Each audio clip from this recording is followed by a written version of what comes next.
Hello friends, स्वागत है आपका अपने यूट्यूब चैनल स्टडी 99 तक पर। यदि आप चैनल को फर्स्ट टाइम विजिट कर रहे हैं तो चैनल को सब्सक्राइब करें, साथ ही बेल आइकन दबाएं। चलिए फ्रेंड्स, काफ़ी टाइम से वीडियो नहीं आ पा रही थी, लेकिन अब कंटिन्यू वीडियो आई। कुछ समस्याएं हो गई थी, इस कारण वीडियो नहीं आ पा रही थी, लेकिन अब कंटिन्यू वीडियो आएंगी, चिंता करने वाली कोई बात नहीं है। चलिए हम वीडियो को स्टार्ट करते हैं। ये हमारा यूनिट सेकेंड है। यूनिट सेकेंड है किसका? ये फर्स्ट ईयर फर्स्ट सेमेस्टर, और हमारा सब्जेक्ट क्या है? एजुकेशन है, शिक्षा शास्त्र। और यूनिट सेकंड का ये लेक्चर फर्स्ट है। इसमें हम मुश्किल से लगभग 2 से 3 लेक्चर कराएंगे और बहुत ही ज़्यादा इंपॉर्टेंट क्वेश्चन होंगे। जो क्वेश्चन आपके एग्जाम के लिए महत्वपूर्ण होंगे वही क्वेश्चन हम इसमें आपको कराएंगे, अन्यथा फालतू क्वेश्चन इसमें आपको हम नहीं कराएंगे। चलिए हम आगे बढ़ते हैं और क्वेश्चन देखते हैं। क्वेश्चन नंबर 1 हमारा है कि शिक्षा के कार्यों का वर्णन कीजिए। शिक्षा क्या क्या कार्य होते हैं जो मनुष्य जो होता है उसके जीवन में शिक्षा किस प्रकार का लाभदायक है, इसका वर्णन हमें इस वीडियो में करना है। इस प्रश्न में हमें सब कुछ देखना है। चलिए हम उत्तर देखते हैं। उत्तर हमारा है कि देखो, ये तो सभी लोग जानते हैं, हम लोग पढ़ते आ रहे हैं बीए से ही, कि शिक्षा एक बहुमुखी प्रक्रिया है। शिक्षा की बहुमुखी प्रक्रिया है। इस दृष्टि से शिक्षा अनेक कार्य संपादित करती है, अनेक कार्य संपादित करती है। सही है। अब देखो, हमारे एक मनोवैज्ञानिक हुए हैं एल जैक्स, कहते हैं कि शिक्षा के अनेक कार्य करने के लिए शिक्षा के द्वारा बालक को इस योग्य बनाना चाहिए कि वह स्वयं विचार कर सके, कठिन परिश्रम का सम्मान कर सके, उत्तम मित्र बना सके और अनंत के प्रत्यक्ष का अनुभव कर सके। यानी कहने का जो एल जैक्स, इनके कहने का जो मतलब वो है कि शिक्षा के अनेक कार्य होते हैं। सही है। और शिक्षा के द्वारा ही बालक को इस प्रकार तैयार करना चाहिए, इस प्रकार से हमें योग्य बनाना चाहिए कि वह उसके जीवन में यदि कोई समस्या आती है उस समस्या को किस प्रकार हल कर सके। जिसका कठिन परिश्रम जो होता है, कभी कभी प्रत्येक मनुष्य, प्रत्येक बालक के जीवन में कुछ कठिन परिश्रम होता है, उससे वो भागे ना, उसका सामना करे, उसका सम्मान करे। सही है। शिक्षा का एक महत्वपूर्ण योगदान ये भी होता है उसके आपके मित्र बनाने में, और अंत के प्रत्यक्ष का अनुभव कर सके, जो उसका जीवन है उसका एक प्रकार से अनुभव कर सके कि हमें किस प्रकार से क्या कार्य करना है, क्या कार्य नहीं करना है। यही कहना है किसका? एल जैक्स का। चलिए देखो, आगे हम देखेंगे, एक एक पॉइंट करके हम देखेंगे शिक्षा के कार्य। देखो, शिक्षा के कार्य निम्न प्रकार हो सकते हैं। सर्वप्रथम क्या है? देखो, आवश्यकताओं की पूर्ति। आपको पता है कि इस देश और विदेश कहीं का कोई भी मानव हो, उसका कुछ ना कुछ आवश्यकताएं होती ही होती हैं। देखो, सही है। तो हम कह सकते हैं जो मनुष्य जो होता है उसकी कुछ व्यक्तिगत आवश्यकताएं होती हैं, कुछ सामाजिक आवश्यकताएं होती हैं, कुछ जैविक और मनोवैज्ञानिक आवश्यकताएं होती हैं। इन आवश्यकताओं को पूर्ण करने के लिए शिक्षा की आवश्यकता होती ही होती है। हुए हैं जिनका नाम है स्वामी विवेकानंद जी। वो कहते हैं कि शिक्षा कार्य ये पता लगाना है कि जीवन की समस्याओं को किस प्रकार हल किया जाए। यानी मनुष्य के जीवन में समस्याएं चल रही हैं, उन समस्याओं को हम किस प्रकार हल कर सके। और जो आधुनिक सभ्य समाज है, जो इस समय का समाज चल रहा है, वह भी इसी बात पर गंभीर ध्यान दे रहा है कि जो व्यक्ति की जो समस्या है उनको किस प्रकार हल किया जाए। सेकंड हमारा आत्मनिर्भर बनाना। देखो, आत्मनिर्भर बनाना जो है प्राचीन काल से चला आ रहा है, हर व्यक्ति सही है, लेकिन जो है इस समय कुछ ज़्यादा आत्मनिर्भर का सरकार ने किया है। उन्होंने एक स्लोगन दिया था, उन्होंने एक नारा दिया था कि आत्मनिर्भर भारत। सही है। तो देखो, ये बात तो आपके एजुकेशन में भी दी हुई है कि व्यक्ति को आत्मनिर्भर बनाने का सबसे अच्छा तरीका जो है वो है शिक्षा। सही है। क्योंकि शिक्षा कार्य मनुष्य को आत्मनिर्भर बनाता है। यदि किसी मनुष्य को आपको आत्मनिर्भर बनाना है तो उसे आप शिक्षा ग्रहण करा दीजिए, जिससे वह समाज पर भार ना बने तथा समाज के देश की उन्नति में योगदान दे सके। ये कार्य होता है शिक्षा का। तीसरा पॉइंट हमारा व्यावसायिक कुशलता की प्राप्ति। देखो, आपका जो एजुकेशन जो होती है, जो आपकी शिक्षा जो होती है, उसका एक प्रमुख कार्य ये भी होता है कि मनुष्य को व्यवसाय की कुशलता प्राप्त करने में सहायता प्राप्त कराता है। सही है। यानी कुशलता का मतलब होता है कि सफलता प्राप्त करना। आप यदि आप कोई व्यापार कर रहे हैं, कोई बिजनेस कर रहे हैं, उसमें आप किस प्रकार सफलता प्राप्त करें। सही है। ये सब कुछ किससे संभव है? एजुकेशन संबंधित है। जो शिक्षा के द्वारा मनुष्य को विभिन्न व्यवसायों का ज्ञान प्राप्त होता है, जिसके आधार पर वह अपनी योग्यताओं के अनुसार किसी व्यवसाय का चयन कर सकता है। क्योंकि देखो, इस समय प्रेजेंट टाइम में देखा जाए तो हम कुछ हमारे कोर्स ऐसे आ रहे हैं जिनसे हम अपना व्यापार भी कर सकते हैं।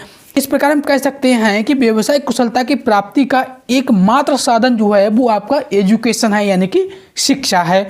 चौथा पॉइंट हम देखते हैं भौतिक संपन्नता की प्राप्ति। तो भौतिक संपन्नता क्या होता है? जो हमारी एजुकेशन है, जो हमारी शिक्षा जो है वो भौतिक संपन्नता की प्राप्ति में सहायता करती है, क्योंकि बिना शिक्षा के कोई भी व्यक्ति भौतिक संपन्नता की प्राप्ति नहीं कर सकता। एक हमारे मनोवैज्ञानिक हुए हैं जॉन रस्किन, उन्होंने लिखा है कि माता पिता कहते हैं कि शिक्षा का मुख्य कार्य उनके बच्चों को जीवन में अच्छा स्थान प्राप्त करने, बड़े और धनी यानी कि अमीर व्यक्तियों को समाज में महत्वपूर्ण बनाने और आराम तथा ऐश्वर्य का जीवन व्यतीत करने के लिए तैयार करना है। ये शिक्षा जो होती है, शिक्षा का एक प्रमुख कार्य ये भी होता है कि आपने देखा होगा लोग कहते हैं यदि आप शिक्षा प्राप्त कर लेंगे, यदि आप शिक्षा प्राप्त कर लेंगे तो आप क्या करेंगे, एक अच्छा स्थान प्राप्त कर सकते हैं, बड़े और बहुत बड़े व्यक्ति आप बन सकते हैं, ज्ञानी बन सकते हैं। चाहिए कुछ सुख सुविधाएं होती हैं वो आप प्राप्त कर सकते हैं, लेकिन किसके द्वारा? सिर्फ आप एजुकेशन के द्वारा ये सब कुछ कर सकते हैं। हमारा पांचवा पॉइंट है चरित्र का निर्माण। देखो शिक्षा का एक जो महत्वपूर्ण योगदान है वो चरित्र के निर्माण में भी है, क्योंकि शिक्षा का सबसे महत्वपूर्ण कार्य जो होता है वो बालक के चरित्र का निर्माण करना होता है। आज देश को चरित्रवान नागरिक की आवश्यकता है तथा आवश्यक है कि शिक्षा व्यक्ति और समाज की बुराइयों को दूर करे और नैतिकता का समावेश करे। तो हार्वर्ड ने लिखा है कि शिक्षा का कार्य उत्तम नैतिक चरित्र का निर्माण करना है, चरित्र का विकास करना है। तो हम कह सकते हैं शिक्षा का जो प्रमुख कार्य होता है वो चरित्र का निर्माण करना भी माना जा सकता है, क्योंकि देखो आपको पता है कि कुछ बालक ऐसे होते हैं जिन्हें बचपन में शिक्षा अच्छी ग्रहण नहीं होती है, जिन्हें माँ बाप से, विद्यालय से, अपने शिक्षकों से, समाज से, वातावरण से शिक्षा प्राप्त नहीं होती है। वो क्या करते हैं? बाल अपराधी बालक बन जाते हैं। वो जो बच्चे क्या होते हैं, मतलब अपराध कर देते हैं। सही है। तो इसलिए हम कह सकते हैं कि इसी बच्चे को यदि आप उसका चरित्र अच्छा करना चाहते हैं तो उसे आप शिक्षित कर दीजिए। छठा पॉइंट हमारा है व्यक्तित्व का निर्माण, यानी व्यक्तित्व का विकास, यानी कि पर्सनालिटी का विकास करना है तो आप क्या करें? उस बच्चे को शिक्षा ग्रहण करा दीजिए। यानी शिक्षा के इस कार्य पर भी सभी शिक्षाविदों ने बल दिया है, यानी सभी शिक्षाविदों ने क्या बल दिया है कि शिक्षा का महत्वपूर्ण कार्य बालकों के व्यक्तित्व का सर्वांगीण विकास करना होता है। चलिए हम आगे देखते हैं। पॉइंट नंबर हमारा 7 रहेगा भावी जीवन के लिए तैयार करना। देखो क्या होता है, जीवन एक संघर्ष है। जीवन क्या है? एक संघर्ष है। मनुष्य को जीवन में आने वाली अनेक समस्याओं का सामना करना होता है और शिक्षा को इन सभी समस्याओं का सामना करने के योग्य बनाना होता है। सही है। कोई भी मनुष्य है वो क्या करता है, आने वाले टाइम में क्या शिक्षा का सामना, कोई भी उसकी समस्या उसका क्या सामना करेगा, लेकिन उस समस्या का सामना करने योग्य बनाता कौन है? शिक्षा बनाती है मनुष्य के लिए। इसलिए स्वामी विवेकानंद का मत एक ये भी है कि स्वामी विवेकानंद कहते हैं कि वह शिक्षक कहलाने के योग्य है जो सामान्य जनसमूह को शिक्षा के संघर्ष के लिए अपने आप को तैयार करने में सहायता नहीं देती है, उसमें शोर का साहस उत्पन्न नहीं करती है। ये जो कहना है किसका? स्वामी विवेकानंद जी का कहना है। चलिए हम आगे देखते हैं अनुभवों का पुनर्गठन। देखो शिक्षा का एक महत्वपूर्ण कार्य ये भी है व्यक्ति अपने जीवन के अनेक अनुभव प्राप्त करता है। शिक्षा का कार्य इन अनुभवों का पुनर्गठन और पुनर्रचना करना है।